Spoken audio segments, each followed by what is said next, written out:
Friends, ये story का दूसरा भाग है।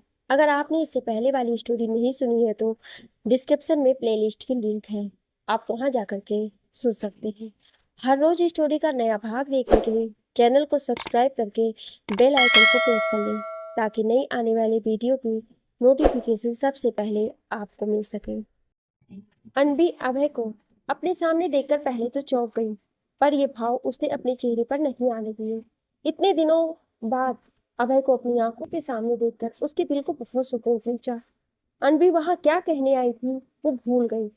अनबी अभय एक दूसरे के आमने सामने खड़े थे, पर एक दूसरे को देखकर दोनों की आंखों में एक जैसे भाव उभर आए। पर जेनी आंटी की पारखी नजरों ने ये सब देख लिया। अनबी को अभय की बात याद आ गई कि रास्ते में हम एक दूसरे से टकरा गए तो दोनों एक दूसरे को देखकर अनदेखा कर देंगे। जब उसे ये बात याद आई और वो फौरन वहां से चली गई। अभय जानता था अनबी को उसकी कही बात याद आ गई, इसलिए वो वहां से चली गई। उसके जाने के बाद वो हल्के से मुस्कुरा दिया, क्योंकि ये तो होना ही था। तुम अनबी को बहुत चाहते हो ना? जेनी आंटी अभय के होठों की मुस्कुराहट देखकर उससे कहने लगी। अभय हैरानी से आंटी को देखने लगा। आंटी ने ये बात एकदम सहजता से कह दी, जबकि खुद अभय ये बात समझ नहीं पा रहा था कि उसका दिल इतना बेचैन क्यों रहने लगा है। क्यों वो बार बार अनबी को याद करने लगा है, क्यों उसकी फिक्र करने लगा है। इस क्यों का अभय के पास कोई जवाब नहीं था। आंटी, ऐसी कोई बात नहीं है, अभय ने आंटी की आंखों में देखकर कहा। हाँ, हो सकता है, पर तुम्हारी आंखें तो कुछ और बयां कर रही हैं। आंटी, मेरी आंखें क्या कह रही हैं? अभय उत्सुकता से आंटी से पूछने लगा। यही कि तुम अनवी को प्यार करने लगे हो, और कितना ये भी तुम्हें पता नहीं, पर तुम इस बात को एक्सेप्ट नहीं करना चाहते हो कि तुम्हें प्यार हो गया है। अभय कुर्सी पर बैठ गया और आंटी उसके सामने वाली कुर्सी पर बैठ गई। आंटी, चाय मिलेगी? अभय आंटी को देखकर मुस्कुराते हुए कहने लगा। हाँ, मिलेगी अनवी, स्पेशल चाय, कहकर वो हंसने लगी। रोशनी रोशनी आंटी की आवाज सुनकर उनके पास आ गई। आंटी, कुछ काम था? रोशनी अनबी को 2 कप चाय बनाने के लिए कहना। रोशनी, ठीक है आंटी, मैं उसे बोलती हूँ चाय बनाने के लिए कहती हूँ। फिर रोशनी टी कैफे के अंदर चली गई। अनबी आंटी ने 2 कप चाय के लिए कहा है। अनबी जो एक तरफ गुमसुम बैठी हुई थी, वो रोशनी की बात सुनकर उसकी तरफ देखने लगी। आंटी किसके लिए चाय बनवा रही है? अनबी ये जानना चाहती थी कि चाय क्या अभय के लिए मंगवा रही हैं आंटी? रोशनी, वो अभय और आंटी दोनों चाय पियेंगे। कौन अभय? चाय का पतीला गैस चूल्हे पर रखते हुए वो अनजान बनकर उसे पूछते हुए पतीले में पानी डालने लगी। हमारे टी कैफे के ठीक सामने जो गैराज है, वो गैराज अभय का है, उसे ही चाय पीनी है। अभय का गैराज? ये बात जानकर अनबी थोड़ी सी हैरान हुई। फिर हर बात भूलकर अभय के लिए उसकी पसंद की चाय बनाने लगी। कुछ देर बाद चाय बन गई। उसने चाय कपों में छान दी। रोशनी, चाय बन गई है, चाय दे आओ आंटी को। रोशनी, अनबी, मेरे हाथ में आटा गीला लगा हुआ है, तुम दे आओ जा करके। अनबी का दिल धड़कने लगा।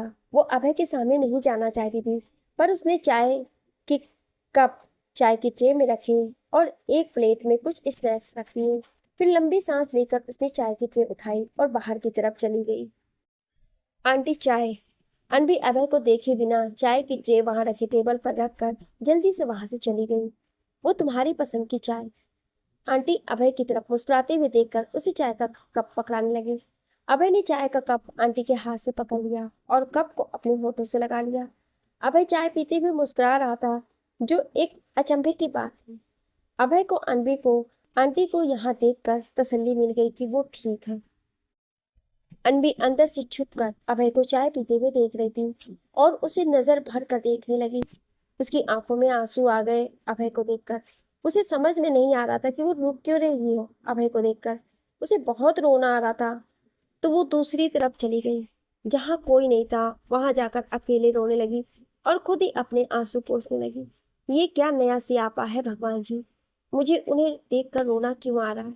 मैं रोना नहीं चाहती हूँ, फिर भी रोना आ रहा है मुझे।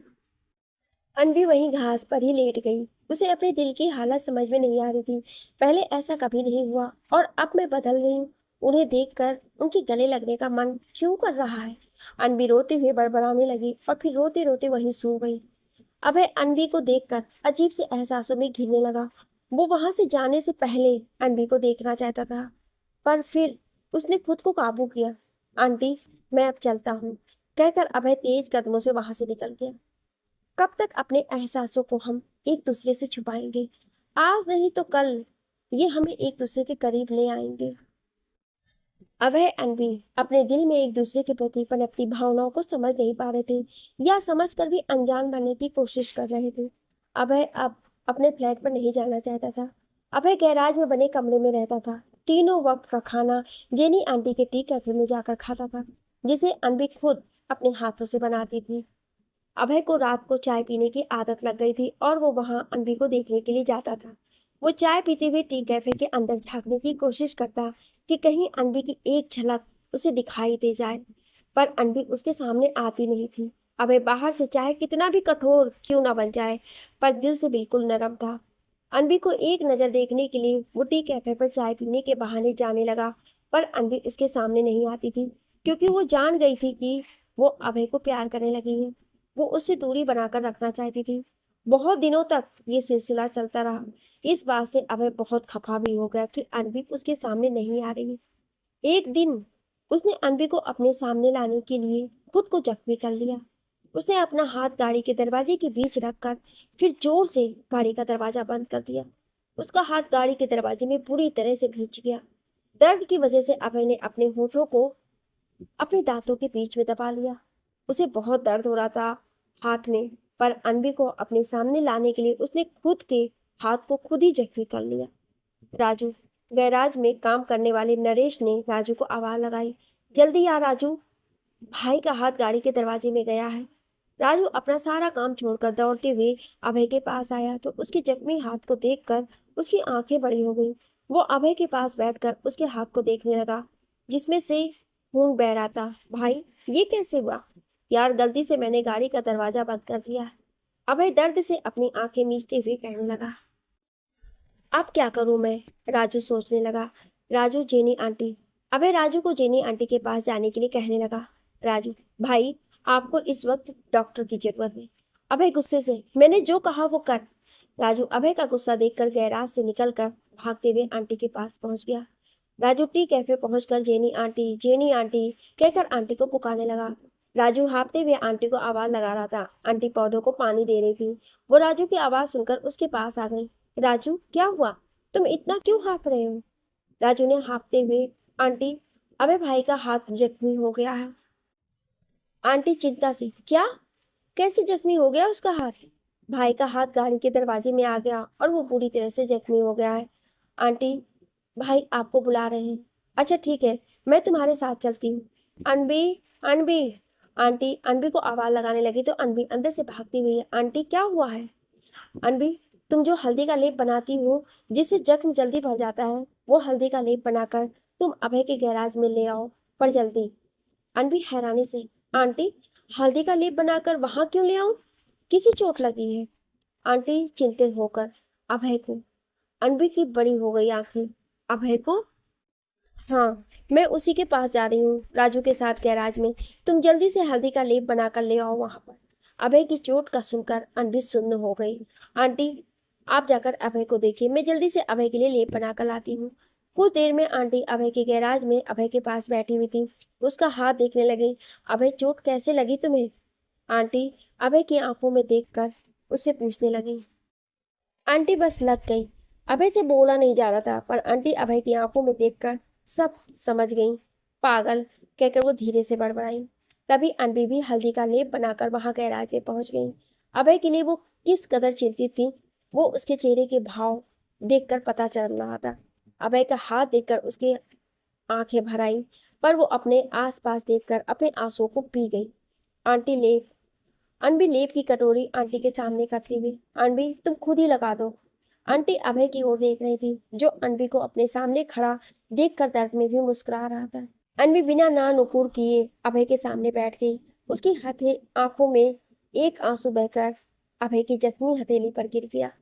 अभय अनबी की तरफ देखकर मुस्कुराने लगा और दूसरे ही पल वो बेहोश होकर अनबी की गोद में गिर गया।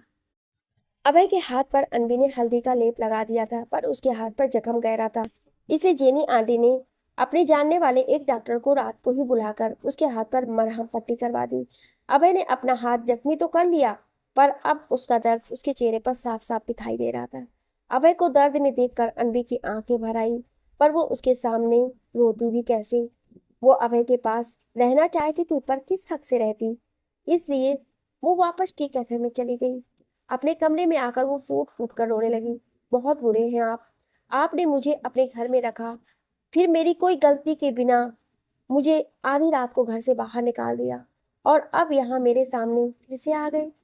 मुझे आप पर गुस्सा आना चाहिए, पर गुस्सा नहीं कर पा रही हूँ, पता नहीं क्यों। कहकर तकिए में अपना मुंह छिपाकर रोने लगी। जेनी आंटी राजू को अभय का ख्याल रखने का बोलकर वहां से टी कैफे की तरफ आ गई। राजू अभय से छोटा था, इसलिए राजू अभय को अपना बड़ा भाई मानता था। राजू अभय के ज्यादा करीब था, इसलिए वो अभय के ज्यादा फिक्र करता था। राजू को समझ में नहीं आ रहा था कि अभय का हाथ इतनी बुरी तरह से जख्मी कैसे हो गया। उसे पता नहीं क्या सूझा। वो जेनी आंटी के पीछे भागा। आंटी आंटी पुकारते हुए आंटी के सामने जाकर खड़ा हो गया। आंटी, मुझे आपसे कुछ पूछना है, वो हाँफते हुए बोलने लगा। आंटी राजू की तरफ देखकर रहस्यमयी मुस्कान बिखेरती हुई, यही कि अभय का हाथ जख्मी कैसे हो गया है। राजा को मुंह हैरानी से खुल गया। आंटी, आपको कैसे पता है? मैं आपसे ये सवाल पूछने वाला हूँ। आंटी हंसते हुए, तुम्हारे चेहरे पर लिखा है। राजू उत्सुकता से, आंटी आपको पता है तो बताइए ना। आंटी ने रहस्य उद्घाटन से करते हुए कहा, तेरी अभय भाई को प्यार हो गया है। क्या? राजू का मुंह आंटी की बात सुनकर पूरा खुला हो गया। आंटी, प्यार और भाई को? नामुमकिन। बेटा, सब मुमकिन हो जाता है जब आपकी नजरें किसी को देखने के लिए बेचैन हो जाती हैं। अभय प्यार में है। राजू जिज्ञासा बस, आंटी लड़की कौन है जिसने भाई को बदल दिया? आंटी मुस्कुराती हुई, अनबी। राजू को अपना सिर घूमता हुआ महसूस हुआ। आपके टी कैफे वाली अनबी? हाँ, वही अनबी। पर दोनों अभी इस बात को मान नहीं रहे हैं कि दोनों एक दूसरे को प्यार करने लगे हैं। आंटी, अनबी मेरी भाभी बनने वाली है, कहकर वो छोटे बच्चे की तरह नाचने कूदने लगा।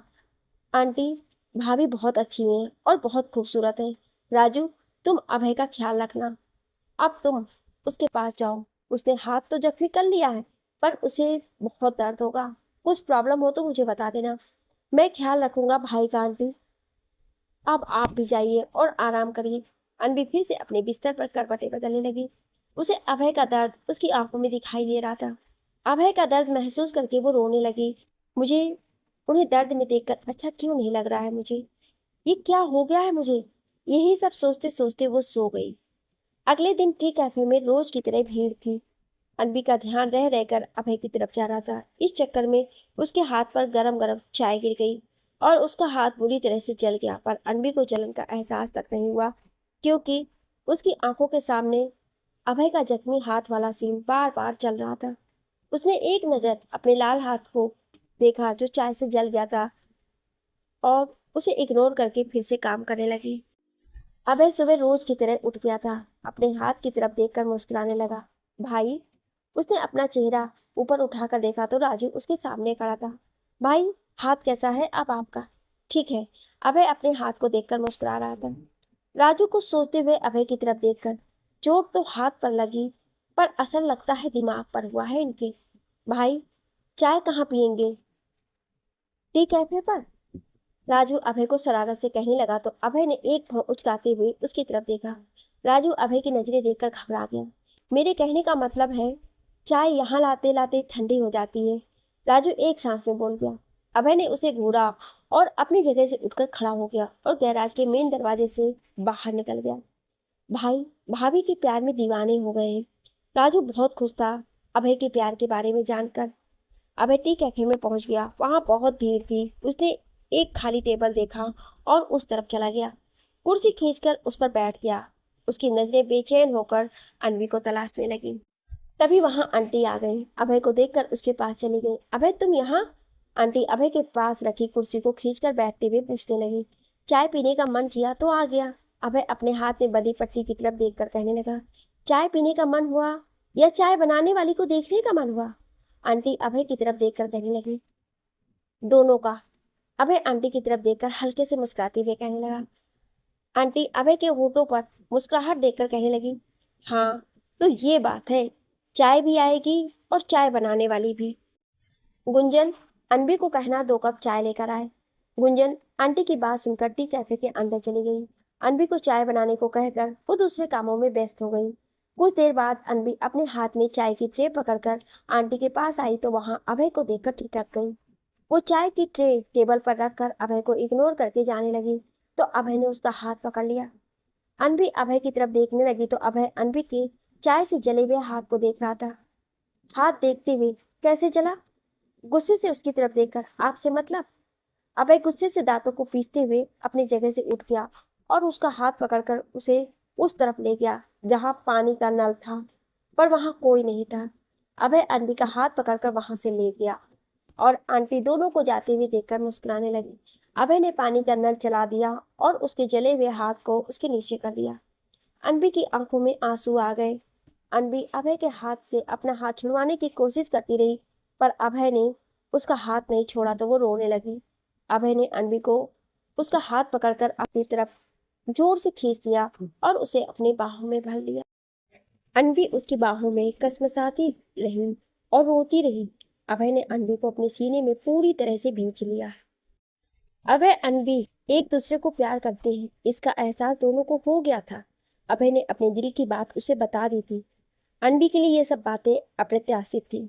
उसे यकीन नहीं हो रहा था कि अभय उससे प्यार करता है। एक तरफ अचानक से मिली खुशी थी, पर दूसरी तरफ अजीब सी घबराहट हो रही थी। उसे कहीं उसकी खुशियों को किसी की नजर ना लग जाए। मधु के पापा ने अभय के पापा से मिलकर सगाई की बात कर ली। मधु के पापा ने नकली आंसू बहाकर मधु की इज्जत की दुहाई देकर अभय के पापा को मधु और अभय की सगाई के लिए मना लिया। अभय के पापा ने भी बिना सोचे समझे अभय मधु की सगाई करने की ठान ली। अभय टी कैफे में अपने एक घुटने के बल बैठकर, Anbi, will you marry me? Anbi अभय के मुंह से ये सब सुनकर स्तब्ध रह गई। वो अपनी पलकों को जल्दी जल्दी झपकाने लगी। उसे यकीन नहीं हो रहा था कि अभय इतनी जल्दी उसे प्रपोज कर देगा। अभय अनबी का हाथ पकड़कर उसकी आंखों में देखकर, will you marry me? Anbi की आंखों में खुशी के आंसू छलकने लगे। टी कैफे में मौजूद हर इंसान दोनों को देखकर उन्हें चीयर करते हुए तालियां बजाने लगे। वो हाँ में अपना सिर हिलाने लगी तो अभय ने उसका हाथ पकड़कर उसकी रिंग फिंगर में बहुत खूबसूरत सी रिंग पहना दी। जेनी आंटी और टी कैफे में काम करने वाले अनबी के साथी दोनों को एक साथ देखकर हूटिंग करने लगे। अनबी अभय की तरफ एक टक देखने लगी। आप सच में मुझसे शादी करना चाहती हैं? अभय सीधा खड़े होते हुए कहने लगा, तुम्हें कोई शक है? अनबी उसकी आंखों में देखकर, मुझे आज तक सब आधा अधूरा ही मिला है। मैं और मेरा प्यार तुम्हें अधूरा कभी नहीं रहने देंगे, कहकर उसके सामने जाकर खड़ा हो गया। सबके सामने उसका माथा चूम लिया। अनबी ने अपनी आंखें बंद कर ली और अभय ने उसे सबके सामने उसे हक कर लिया। तुम्हें मैं हमेशा अपने सीने में छुपा कर रखूंगा Anbi, I love with you. Anbi ने भी अभय को सबके सामने टाइट हक करते हुए, आई लव यू टू। दोनों की खुशी में सभी शामिल हो गए। कुछ दिनों के बाद अभय टी कैफे में बैठा चाय पी रहा था। तभी वहां 3-4 बड़ी बड़ी गाड़ियां आकर खड़ी हो गई। टी कैफे में बैठा हर इंसान उन गाड़ियों की तरफ उत्सुकता से देखने लगा। उन गाड़ियों में से एक गाड़ी में से एक रौबदार पर्सनालिटी वाला शख्स बाहर निकला। अभय ने अपनी गर्दन पीछे की तरफ थोड़ी मोड़ी, फिर अपने पीछे खड़े शख्स को अपनी तरफ आता देखकर दोबारा अपना सिर घुमा लिया, जैसे वो उस शख्स को देखकर इग्नोर कर रहा था। अभय, एक रौबदार आवाज गूंजी, पर अभय अपनी जगह से टस से मस नहीं हुआ। वो आराम से चाय पी रहा था। कुछ देर बाद चाय पीकर वो वहां से उठकर जाने लगा। तभी अनबी और जेनी आंटी भी वहां पहुंच गईं, पर अभय से दूर खड़ी रही। अनबी उस शख्स को देखकर जेनी आंटी से, आंटी ये कौन है? जेनी आंटी उस शख्स को देखकर, अभय के पापा। अनबी हैरानी से आंटी को देखने लगी। अभय, हमारे साथ घर चले, हम तुम्हें लेने आए हैं। अभय उनकी तरफ मुड़कर टेढ़ा सा मुस्कुराने लगा। आप मुझसे कह रहे हैं सर? अभय, हम तुम्हारे पापा नील चौधरी हैं। तुम क्या भूल गए हो कि तुम राजघराने से ताल्लुक रखते हो? तुम इस घटिया सी गंदी सी जगह पर क्या कर रहे हो? नील चौधरी टी कैफे को देखकर कहने लगे। पहली बात, मैं आपको नहीं जानता हूँ, और जब मैं आपको जानता नहीं हूँ तो मैं आपका बेटा कैसे बन गया? मैं एक आम इंसान हूँ। मैं किसी राजघराने से ताल्लुक नहीं रखता हूँ। मैं तो एक गैराज का मालिक हूँ बस। दूसरी बात, इस जगह को गंदी जगह बोलने का आपको कोई हक नहीं है। यहाँ लोग आकर खाना खाते हैं और जिस जगह खाना खाया जाता है उस जगह को गंगा नहीं बोलते। अभय ने नील की आंखों में देखकर कहा।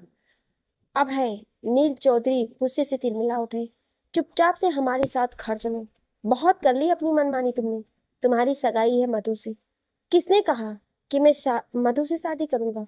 अभय भी उसी टोन में कहने लगा। नील अकड़ दिखाकर। हम कह रहे हैं, आपके कहने से मुझे कोई फर्क नहीं पड़ता है, क्योंकि हमारे बीच का रिश्ता उसी दिन टूट गया था जब आपने अपने बेटे पर विश्वास नहीं किया था और उसे दर दर की ठोकरें खाने के लिए मजबूर कर दिया था। उस झूठी लड़की मधु की बातों पर विश्वास करके मैं कितना गिड़गिड़ाया था आपके सामने कि मैंने कुछ नहीं किया, पर आपने मेरी कही एक बात नहीं मानी। मैं आपको नहीं जानता हूँ, बात खत्म। अब आप जा सकते हैं, क्योंकि मुझे अपनी शादी की शॉपिंग करने के लिए जाना है। अबे तुम होश में नहीं हो, इसलिए ऐसी बातें कर रहे हो। तुम घर चलो, सगाई की तैयारियां करनी है। वो उसकी कलाई पकड़ते हुए कहने लगे। देखिए, मुझे देर हो रही है। मेरी होने वाली पत्नी मेरा इंतजार कर रही है। 2 दिन बाद मैं कोर्ट मैरिज कर रहा हूँ। अभय ने नील के हाथ में से अपनी कलाई निकाली और अनवी के पास जाकर उसे एक बांह के घेरे में ले लिया। मेरी होने वाली पत्नी मिसेस अनवी अभय। अभय अनवी की तरफ देखने लगा, जिसकी आंखों में आंसू थे। नील गरजते हुए, बहुत बड़ी गलती कर रहे हो तुम। हम तुम्हें अपनी जायदाद से बेदखल कर देंगे अगर तुमने इस लड़की से शादी की। आपकी जायदाद मुझे चाहिए भी नहीं। मैं इतना कमा लेता हूँ कि अपनी पत्नी को अच्छी जिंदगी दे सकता हूँ। नील बहुत गुस्से में आ गया। तो ये तुम्हारा आखिरी फैसला है? अनबी से ही मैं शादी करूंगा, कहकर अनबी को उसके कंधे से पकड़कर अपने करीब कर लिया और नील की तरफ देखकर मुस्कुराने लगा। नील अभय की मुस्कुराहट को बर्दाश्त न कर सका और गुस्से से, आज से तुम हमारे बेटे नहीं और हम तुम्हारे पिता नहीं, कहकर गुस्से से अपनी गाड़ी में आकर बैठ गए। सभी गाड़ियां धूल उड़ाते हुए वहां से चली गई। अनबी नम आंखों से, ये क्या किया आपने? उनसे सारे रिश्ते खत्म कर लिए? मेरी वजह से आप अपने परिवार से अलग हो गए? अभय अनबी की तरफ देखकर, तुम्हारी वजह से कुछ नहीं हुआ है। ये रिश्ता बहुत पहले खत्म हो गया है, जब तुम मेरी जिंदगी में नहीं आई थी। अब इन सब बातों को छोड़ो और शादी की तैयारियां करो। जेनी आंटी, 2 दिन बाद कोर्ट में हमारी शादी होगी। अनबी अभय की बात सुनकर हैरान हो गई और जेनी आंटी खुश हो गई। ये तो बहुत अच्छी बात है अभय, तुमने सही फैसला लिया है। अभय अनबी की तरफ देखकर मुस्कुराने लगा। तो इसे भी समझाइए कि बेकार की बातों में आकर अपना ब्यूटीफुल सा चेहरा खराब ना करे। तुम चिंता मत करो, ये भी खुश है। बस ये सब इतनी जल्दी हो रहा है, अनबी को यकीन नहीं आ रहा है। मैं इसी से शादी करूंगा। अब आप और अनबी चलिए मेरे साथ शॉपिंग करेंगे। अनबी के लिए शादी के कपड़े खरीदने हैं। अभय ने अनबी के हाथ को अपने हाथ में कस लिया और प्यार से उसकी ओर देखने लगा। कुछ देर बाद तीनों शॉपिंग करने के लिए चले गए। सभी शादी की तैयारियां करने में जुट गए। शादी का दिन भी आ गया। अनबी लाल साड़ी पहनकर तैयार हो गई थी, अच्छे से सजी संवरी थी। अभय के आने का इंतजार कर रही थी। तभी वहां राजू आ गया, पर बच्चों की तरह रोते हुए। अनबी और आंटी राजू को रोते हुए देखकर घबरा गए। अनबी का दिल बहुत घबराने लगा राजू को रोते हुए देखकर। आंटी राजू के पास आकर घबराते हुए, राजू तुम रो क्यों रहे हो? राजू जोर जोर से रोने लगा। अभय भाई का एक्सीडेंट हो गया है और वो अस्पताल में भर्ती है। उन्हें बहुत चोट आई है। अभय के एक्सीडेंट के बारे में सुनकर अनबी की आंखों से आंसू बहने लगे और वो बेहोश होकर धड़ाम से फर्श पर गिर गई। मधु के पापा ने मधु को बता दिया कि अभय ने उसे सगाई करने से इनकार कर दिया है, पर मधु को इस बात से कोई फर्क नहीं पड़ा। वो तो बन संवर के पार्टी करने के लिए निकल गई। मधु के पापा इस बात को स्वीकार नहीं कर पा रहे थे कि अभय ने मधु से सगाई करने से मना कर दिया है। वो कोई भी तिकड़म लगाकर अभय मधु की सगाई अभय से करवाने के सपने देख रहे थे, इसलिए वो अभय को मनाने की तरकीबें सोचने लगे। अनबी आंसुओं से भीगी हुई आंखों से, राजू अभय का एक्सीडेंट कैसे हो गया? राजू रोते हुए, भाभी भैया गाड़ी की टेस्ट ड्राइव लेने चले गए थे। एक्सीडेंट कैसे हुआ मुझे नहीं पता। गैराज के लैंडलाइन नंबर पर किसी ने कॉल करके भैया के एक्सीडेंट के बारे में बताया। आंटी अनवी के पास आकर, राजू हमें पहले अस्पताल चलना है, अभय वहां अकेला होगा। अनवी रोते हुए आंटी और राजू के साथ अस्पताल के लिए जीप में बैठकर निकल गई। अभय के एक्सीडेंट के बारे में सुनकर सभी अस्पताल पहुंच गए। अभय का ऑपरेशन चल रहा था। अनवी अभय की शादी के दिन अभय का एक्सीडेंट हो गया। अनवी एक साइड खड़ी थी। अनवी लाल साड़ी पहनकर पूरी 16 श्रृंगार करके तैयार हुई थी, अभय की दुल्हन बनने के लिए। पर खुशियां पल भर की मेहमान निकली उसकी जिंदगी में। वो तो नजरें चुरा कर चली गई उससे। कुछ देर बाद ऑपरेशन के थिएटर के अंदर से डॉक्टर बाहर निकल कर आए। अनबी, राजू, आंटी, गैराज के लड़के भी डॉक्टर के पास चले आए। आंटी डर कर घबराहट से डॉक्टर से, डॉक्टर अभय कैसा है अब? डॉक्टर आंटी से। अभय के सिर पर गहरी चोट लगी है, बाकी शरीर पर छोटे मोटे फ्रैक्चर आए हैं। वो जल्दी ही ठीक हो जाएंगे, हमें चिंता है उनके सिर पर लगी चोट की। अनबी नम आंखों से। डॉक्टर वो ठीक तो है ना? फिलहाल तो वो बेहोश है और अगले 24 घंटों तक सोते रहेंगे। जब अभय नींद से जागेंगे तभी स्थिति का पता चलेगा। डॉक्टर ये कहकर वहां से चले गए। कुछ देर बाद अभय को कमरे में शिफ्ट कर दिया। अनबी अभय के बेड के पास रखी कुर्सी पर बैठ गई। उसने अभय के हाथ को अपने हाथों में भर लिया। आपने कहा था आप मुझे मुकम्मल करेंगे, पर आप तो धोखेबाज निकले। आपको जल्दी से ठीक होना होगा। मैं आपके बिना नहीं रह सकती हूँ, कहकर उसके सीने पर अपना सिर रखकर सिसकने लगी। आंटी कमरे के दरवाजे में लगे हुए शीशे से बाहर देखने लगी। गॉड, आपने दोनों बच्चों के साथ ये क्या किया? मेरे बच्चे को ठीक कर दो गॉड। दोनों को अलग मत करना। अबे अभी भी बेहोश था। किसी ने कुछ भी खाया पिया नहीं। सभी भूखे प्यासे बस अभय के होश में आने का इंतजार कर रहे थे। सबने रात ऐसी ही गुजार दी। किसी ने एक सेकंड के लिए भी अपनी पलकें नहीं झपकी। अगले दिन सुबह अभय के कमरे में से अभय के चीखने की आवाजें आने लगी। अनबी आंटी जब कमरे में गई तो उनके होश उड़ गए। दो वार्ड बॉयज ने अभय को उसके हाथों से उसे कसकर पकड़ रखा था, क्योंकि अभय ने नर्स का सिर फोड़ दिया था। वार्ड बॉयज अभय पर हाथ उठाने लगे तो अनबी ने बीच में ही वार्ड बॉयज के दोनों हाथों को कसकर पकड़ लिया। दोनों की जलती निगाहों से देखने लगे। आइंदा इन पर हाथ उठाने की कोशिश की तो मुझसे बुरा कोई नहीं होगा। अभय झट से अनबी के पीछे आकर छिप गया और उसकी साड़ी के पल्लू से अपने चेहरे को ढक लिया। अनबी अभय का ऐसा बिहेव देखकर आंटी की तरफ देखने लगी। अभय के सिर पर चोट लगने की वजह से उसके सिर के सारे बाल काट दिए थे। उसके पूरे सिर पर पट्टी बनी हुई थी। वार्ड बॉय जबरदस्ती उसे खींचते हुए कहीं ले जा रहे थे। अभय ने उन्हें पीट दिया उससे जबरदस्ती वहां से ले जाने पर। अभय ने अनबी की साड़ी के पल्लू से अपने चेहरे को ढक कर रखा हुआ था। कोई उसे छूता तो वो उसे मारता। मुझे कहीं नहीं जाना है, कहकर अभय बच्चों की तरह रोने लगा। लगता है ये पागल हो गया, वार्ड बॉयज आपस में कुसुर फुसुर करते हुए कहने लगे। अनबी ने उनकी बात सुन ली। अभय की हालत देखकर उसे बहुत अजीब सा लग रहा था। वो अभय के चेहरे के ऊपर से अपनी साड़ी का पल्लू नीचे करने लगी तो अभय ने उसकी साड़ी के पल्लू से अपना चेहरा पूरी तरह से ढक लिया। अनबी आंटी की तरफ रुआंसी होकर देखने लगी। आंटी अभय ऐसा व्यवहार क्यों कर रहे हैं? इन्हें अचानक से क्या हो गया है? आंटी अनबी की तरफ देखकर। अनबी हमें डॉक्टर से बात करनी चाहिए अभय के बारे में। चलिए हम डॉक्टर के पास चलते हैं। अनबी अभय के चेहरे से अपनी साड़ी का पल्लू नीचे करने लगी तो अभय ने उसकी साड़ी के पल्लू के दोनों किनारों को कसकर पकड़ लिया। तुम मुझे छोड़कर नहीं जाना, वरना वो दोनों अंकल मुझे मारेंगे। अभय के मुंह से ऐसी बातें सुनकर आंटी और अनबी की आंखें बड़ी बड़ी हो गई। दोनों समझ नहीं पा रही थी कि अभय ऐसे बात क्यों कर रहा है। तभी डॉक्टर वहीं आ गए। अनबी डॉक्टर से, डॉक्टर ये अभय को क्या हो गया है? ये ऐसा बर्ताव क्यों कर रहे हैं? डॉक्टर अनबी की तरफ देखकर, पेशेंट के सिर पर गहरी चोट लग गई है, जिसकी वजह से ऐसा व्यवहार कर रहे हैं। हमें इन्हें पागल खाने ले जाना पड़ेगा। अनबी की आंखें हैरानी से चौड़ी हो गई। क्या? अभय और पागल? नहीं, ये कैसे हो सकता है? कल तक तो ये बिल्कुल ठीक थे और अचानक से पागल। मैं अभय को कहीं नहीं जाने दूंगी। डॉक्टर अनबी को समझाते हुए, देखिए इनका मानसिक संतुलन बिगड़ गया है, वहां इनका इलाज अच्छे से हो जाएगा। अनबी गुस्से से, डॉक्टर आप कहना क्या चाह रहे हैं? ये पागल हो गए? डॉक्टर इनकी हरकतें देखकर यही लग रहा है। अनबी डॉक्टर की आंखों में देखकर, इनकी हरकतें देखकर आप कैसे कह सकते हैं कि ये पागल हो गए? ये भी हो सकता है कि ये किसी मानसिक तनाव से गुजर रहे हो सकता है, पर इन्हें एक जना संभाल नहीं पाएगा। डॉक्टर मैं इन्हें संभाल लूंगी, आप बस ये बताइए कि हम इन्हें यहाँ से ले जा सकते हैं कि नहीं। मैं आपको इन्हें यहाँ से ले जाने की इजाजत नहीं दूंगा। ये इंसान पागल है, किसी को भी बिना सोचे समझे मार देता है। अनबी गुस्से से तेज आवाज में, आपका दिमाग खराब हो गया है डॉक्टर। आपने ना ही इनके टेस्ट करवाए जिससे ये पता चल सके कि इनकी मानसिक हालत कैसी है। कोई भी इंसान एकदम से पागल कैसे हो जाएगा? अभी इन्हें यहाँ आए हुए दिन ही कितने हुए हैं जो आपने ये डिक्लेयर कर दिया कि ये पागल है? हमें तो इन्होंने नहीं मारा जब से हम यहाँ आए हैं। अनबी उसे आंखें तरेरते हुए देखकर कहने लगी। डॉक्टर हड़बड़ाते हुए, वो मैं तो डॉक्टर मैं अभय को अपने साथ यहाँ ले जा रही हूँ।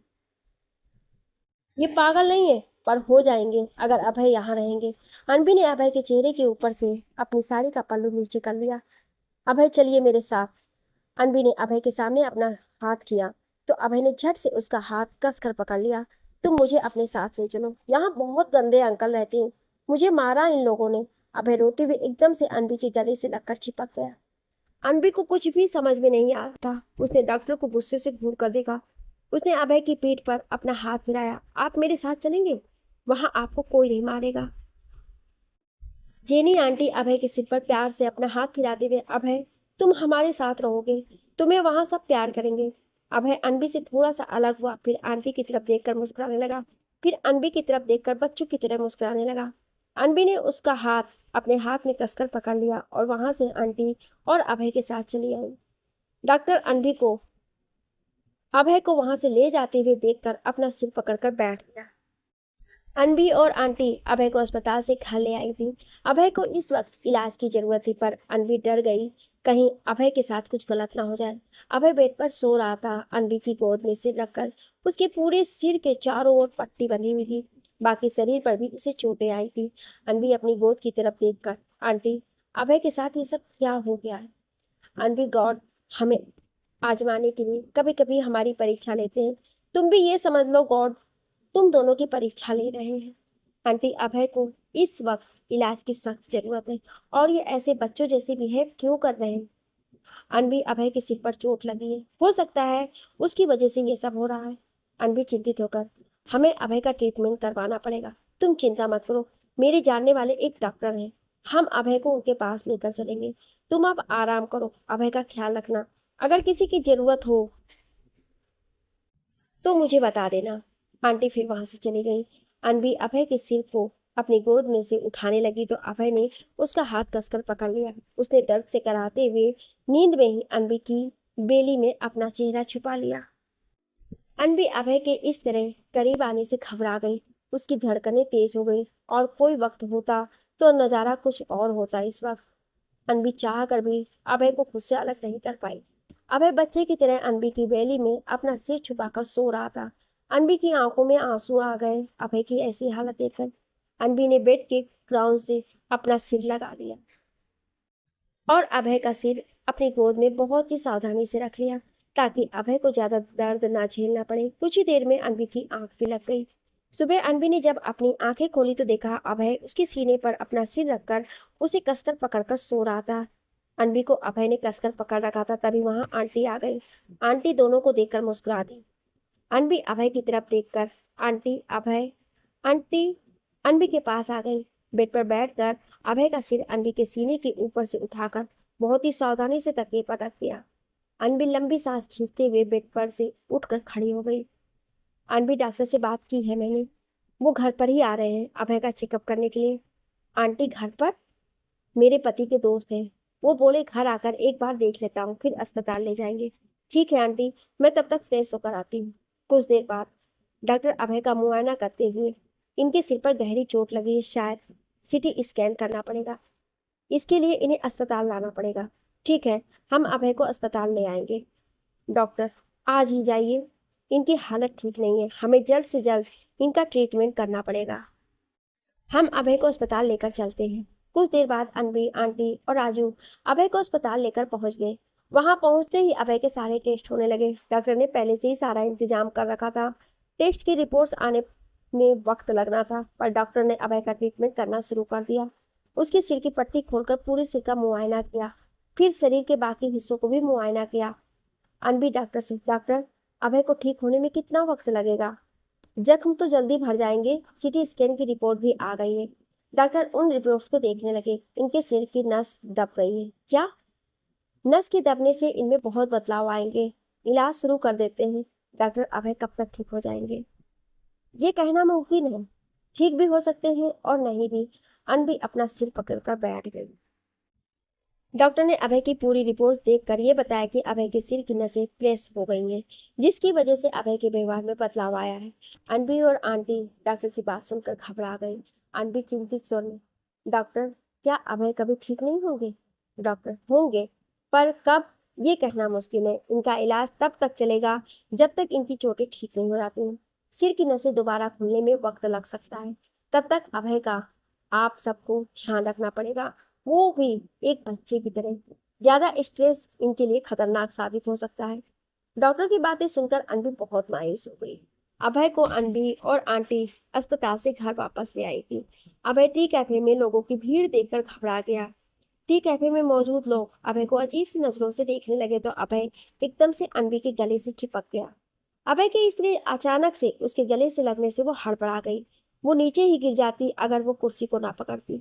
अभय अचानक से अनवी के कभी गले से लग जाता तो कभी रात को उससे लिपट कर सो जाता। अनवी अभय को अकेला भी नहीं छोड़ पा रही थी और उसके साथ भी नहीं रह पा रही थी। अभय की नजदीकियों से अनवी के अंदर जज्बात उमड़ पड़ते पर अभय की हालत ऐसी नहीं थी कि वो अनवी के जज्बातों को समझ पाता। अभय हमेशा अनवी के आगे पीछे ही घूमता रहता। अनवी आंटी से, आंटी हमें अभय के घर वालों को अभय की हालत के बारे में बताना चाहिए। मैंने राजू को कहा है कि वो अभय के एक्सीडेंट के बारे में बता दे। अभय के इलाज में बहुत खर्चा हो रहा है और आगे भी होगा। मेरे पास जो भी सेविंग्स है मैं अभय के इलाज में खर्च कर दूंगी, पर हमें और पैसों का इंतजाम करना पड़ेगा। अनवी सोचते हुए, मैं भी यही सोच रही हूँ कि पैसों का इंतजाम कहाँ से किया जाए। भाभी, अनवी अपने सामने देखने लगी तो राजू खड़ा था जो उदास था। अनवी ने राजू को अपने पास बुलाकर बैठा लिया। राजू, क्या हुआ तुम्हें? भाभी, भैया के मम्मी पापा यहाँ नहीं है। अनवी हैरानी से, यहाँ नहीं है मतलब? वो लंदन चले गए हैं और इंडिया वापस भी आएंगे ये पक्का नहीं है। अनवी बुरी तरह से चौंक गई। क्या? वो ऐसे कैसे जा सकते हैं अभय को अकेला छोड़कर? भाभी, मैं उनके घर भी गया था पर मुझे वहां किसी ने कुछ नहीं बताया और मुझे वहां से भगा दिया। भगा दिया? राजू रुआ सा होकर, भाभी क्या आप भी भाई को छोड़कर चली जाएंगी उनकी ऐसी हालत में? अनवी हैरानी से, राजू, फिर अनवी राजू के गाल पर प्यार से हाथ रखकर, राजू अभय से अनकंडीशनल प्यार करती हूँ मैं। उन्हें छोड़कर मैं कहीं नहीं जाऊंगी। हम दोनों मिलकर अभय को ठीक करेंगे। राजू अनवी की बात सुनकर रोते रोते मुस्कुराने लगा। भाभी, भाई भी आपसे बहुत प्यार करते हैं। जब आप भाई से नाराज हो गई थी तो उन्होंने जानबूझकर अपने हाथ को जख्मी कर लिया था ताकि आप उनके सामने आ जाए। अनवी राजू की बात सुनकर उसे समझ नहीं आया कि वो क्या कहे। अभय मेरे नाराज होने से इतना बेचैन हो गए थे कि अपना हाथ खुद ही जख्मी कर लिया। अभय, मैं भी आपका साथ कभी भी नहीं छोड़ूंगी। अनवी ने बात मन ही मन कर रही थी और मुस्कुरा रही थी। धीरे धीरे दिन बीतने लगे। अभय के सिर की पट्टी खुल चुकी थी। बाल कटने की वजह से अभय के सिर पर बाल थोड़े कम ही नजर आ रहे थे, जिसकी वजह से सभी उसका मजाक उड़ाते पर अनवी सबको अच्छे से सुनाती। अनवी टी कैफे में काम कर रही थी तभी अभय भागते हुए आया और उसके दुपट्टे के कोने को पकड़कर खींचने लगा। अनवी पराठे सेकते हुए अपने साइड में देखने लगी जहां अभय खड़ा मुस्कुरा रहा था। क्या चाहिए आपको? अनवी पराठे को थाली में रखते हुए कहने लगी। अभय बच्चों की तरह मचलती हूँ, मुझे खेलना है बंटी गोलू के साथ। आपको पता है ना कल आपको चोट लग गई थी? अनवी अभय की तरफ देख कर कहने लगी। पता है, पर वो चोट उस मुन्नू की वजह से लगी थी। अभय मुंह बनाकर कहने लगा। अनवी अभय के सामने अपनी कमर पर अपने दोनों हाथों को लगाकर खड़ी हो गई। अगर आज लगी तो नहीं लगेगी, गोलू और बंटी है ना मेरे साथ, दोनों मेरे बेस्ट फ्रेंड है। अभय अनवी को मनाते हुए। अनवी प्यार से, पहले नाश्ता कर लीजिए फिर खेलने जाना, मुझे देर हो जाएगी। अभय अपनी उंगलियों को मरोड़ते हुए, पहले नाश्ता फिर खेलने जाना। ओके। फिर अनवी अभय को अपने हाथों से पराठा खिलाने लगी। अभय अनवी के साथ बहुत खुश रहता था। अभय नाश्ता करने के बाद, अब जाऊं? हाँ अब जाइए पर जल्दी आना। ओके कहकर अभय जाने लगा, फिर एकदम से पीछे मुड़ा और अनवी के पास आ गया और उसके गाल को चूमकर हंसते हुए वहां से चला गया। अनवी अपने गाल पर हाथ रखकर हथप्रभ से खड़ी रह गई। कुछ देर बाद गोलू भागते हुए अनवी के पास आया। दीदी, अबे भैया को कुछ गुंडे मार रहे हैं। अनवी बुरी तरह से चौंकी और गोलू के साथ वहां पहुंच गई जहां अभय को गुंडे मार रहे थे। आगे की कहानी जानने के लिए सुनिए अगले भाग में। क्या आप अगला भाग सुनना चाहते हैं तो कमेंट में यस जरूर लिखिएगा। Thank you.